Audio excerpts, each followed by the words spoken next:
Okay. Hi everyone, this is Danielle, and I am back with more of a daily struggles with complex post-traumatic stress disorder, aka CPTSD. So anyway, as you can probably tell, that's my baby. And being a parent living with complex post-traumatic stress disorder is actually hard from time to time, especially with all the struggles with anxiety, depression, things like that. So I'm still at the point where I'm still afraid to go places by myself. I don't know if I mentioned in my last video that I was molested at 9 years old, which is why it makes it extremely difficult to actually leave the house, at least by myself anyway. I am in the current process of training my own service dog. It's going all right. Say hi, Hopi. Hi. Anyway, yes, that's my precious little girl. Anyway, let's see, what about more on my daily struggles? Yeah, it makes it hard to, make friends and everything, but I do try to get along without. But yeah, I mean, it gets really lonely. And it does get lonely not having actual adult conversations. Let's see, what else?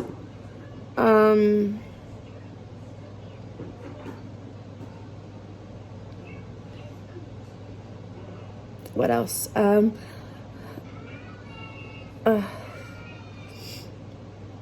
Sorry for the tears, you guys.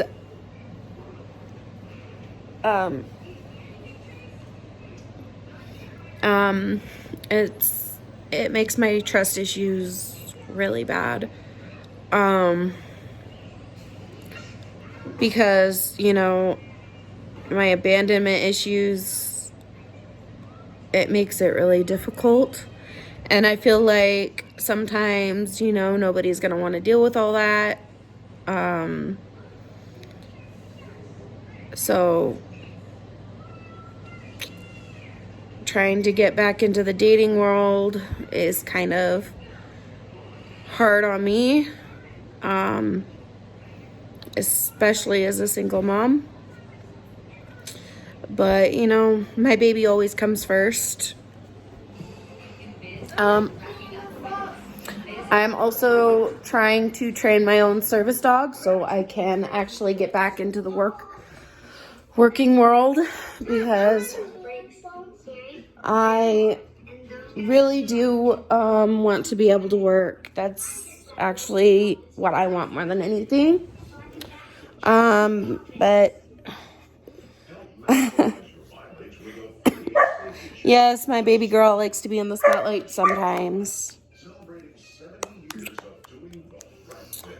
Let's see.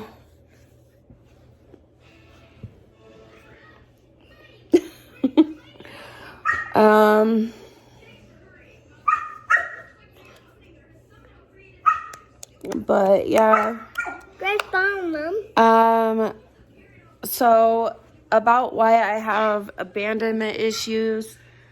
Well, I grew up going from one foster home to the next, and I'm not sure if I spoke about that in my last video. But I spent at least 2 years going from one home to the next. From the time I was 8 years old up till about 9.5, I think. So it was hard to know whether or not I was going to stay in my last foster home. Luckily I did, but sadly was never adopted.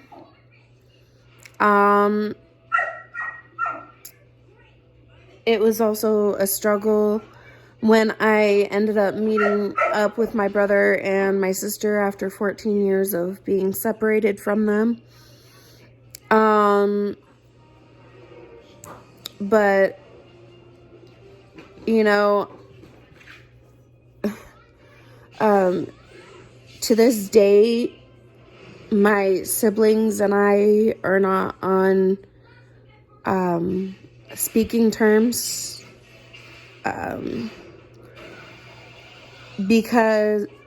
partially because of the fact that my brother doesn't, even though he was there, he watched and then he married her right after, even after watching her touch me without my consent. Yeah, I know she was drunk, but she shouldn't have been drinking to begin with because she was underage.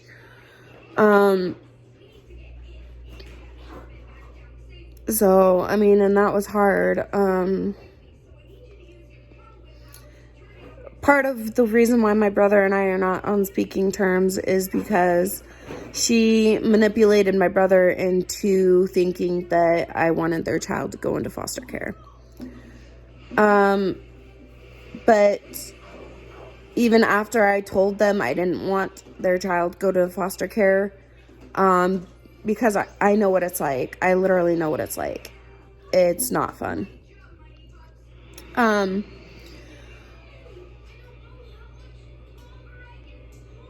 Anyway, I even told her that they were not financially stable.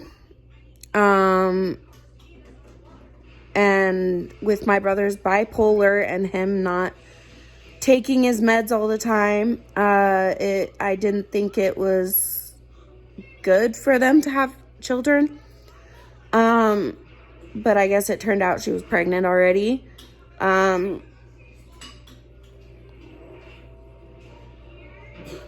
So, I mean, and the fact that he married her right after I would say she molested me because I never gave her permission to start groping me and touching me in inappropriate ways. My brother chose not to do anything except marry her afterwards. So, and that's part of the reason why we are not on speaking terms. And the reason my sister we're not on speaking terms with each other is because my sister sides with our brother. To be honest, in our family, I felt like I was always the black sheep of the family. Because of, I honestly don't know why. So, I mean, I still don't know anybody on my dad's side of the family.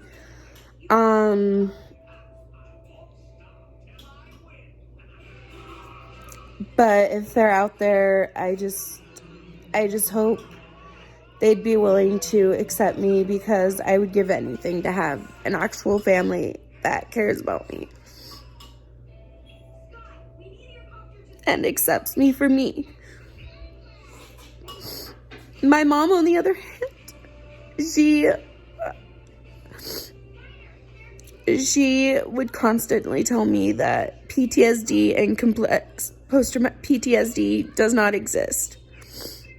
And so that was kind of hard to hear her say that, even though my brother suffers from not only bipolar, but also PTSD, my sister PTSD as well.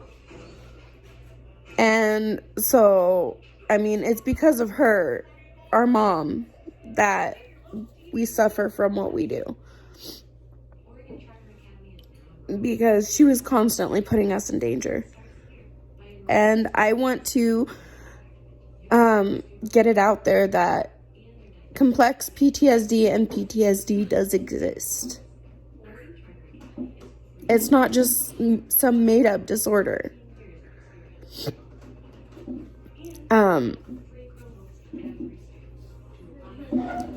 Anyway, but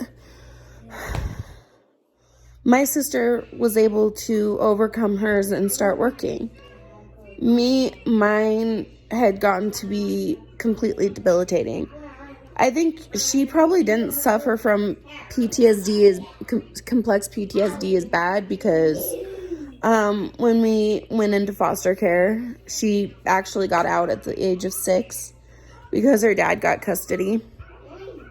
And me and my brother spent the rest of our lives pretty much in foster care.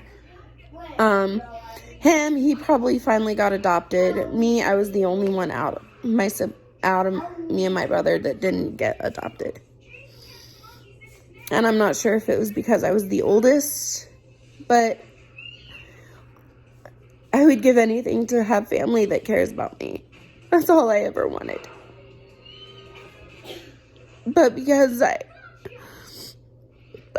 never got that, I feel like I'm just a complete wreck. I'm a complete mess. So it's been completely difficult.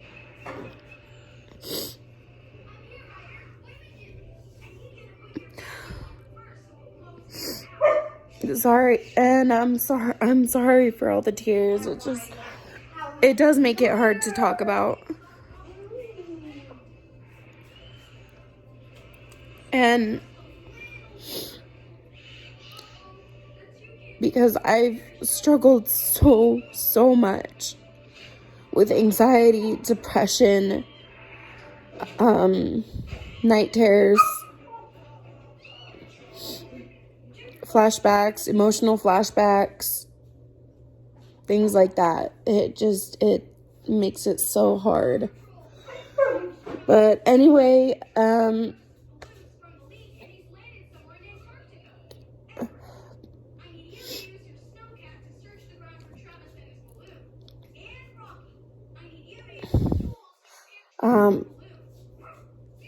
anyway, I'm not sure this is like my first, or pretty much close to my first time. I'm still trying to, I don't know.